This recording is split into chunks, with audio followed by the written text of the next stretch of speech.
Stone 2.5. Okay, Larry. So the final rundown. Instruction in the dressing room. Any questions from Mr. Fraser's corner? Any questions from Mr. Holmes' corner? Okay, let's get it on. Well, that's fighting talk, isn't it? Let's get it on. I've never heard that one before. And that's Larry Holmes' wife.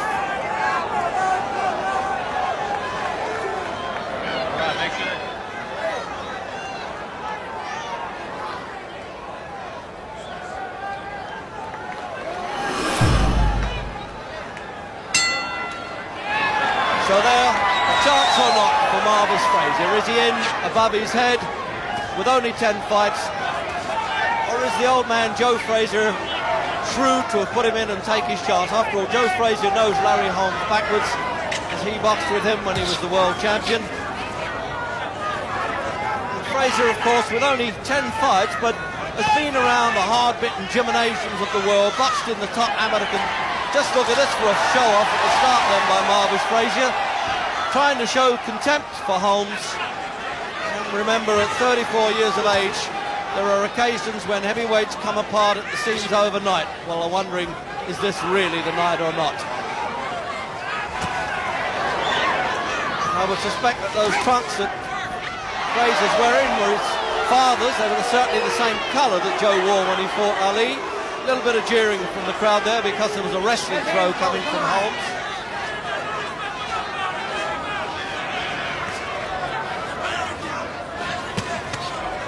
A little reminding clip around the ear there from the champion to tell the youngster don't come too strong in the opening round.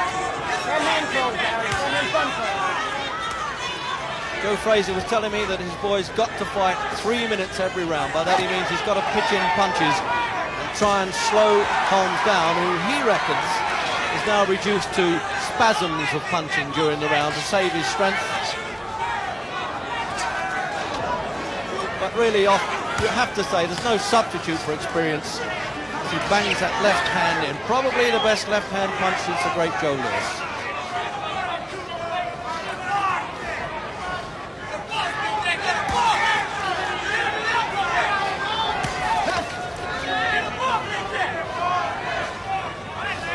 Last time up, of course, Fraser was in with Joe Bugner. And, you know, he beat the big fellow there out of sight in Atlantic City. He didn't have him down. Oh! The long right hand. Well, look at that. He's been down as an amateur, Marvis Fraser. This is the first time as a pro. He's not in control of his legs. He measured that right hand, and there's the father wondering what he can say. What can he say? But look out, here he comes with the next punch. And he really could do with those seconds ticking away faster than ever in the opening round. He shouldn't have dropped his hands. And Holmes warned everybody that he would have to put the kid in his place. And it looks as though this could be the mismatch that many people thought it was.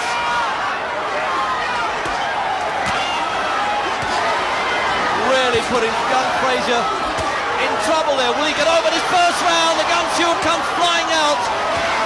Bill Zane, the referee, hopefully giving him every chance, but it's all one way now, and he stopped it in the opening round with just a few seconds to go, 3 seconds probably to the end of the first round. There's Holmes' wife, and there's Joe saying to the son, okay kid, I know what that's all about. It's happened to me, but of course never as quickly as that. And there's no doubt that the father's judgment was in serious doubt there, and obviously very wrong, because this is how Holmes said he would have to deal. He said, I was brought up with this kid in the gym. I'm going to get no pleasure out of beating him up. And it looks a very moving moment there between fighters. And considering he got about $2.5 million for that, Holmes, there was a worry, of course, whether Fraser was able to absorb a punch. He once had an operation for a pinched nerve in the neck, which left a hefty scar. He was knocked out as an amateur by James Broad, whom he subsequently defeated as a pro.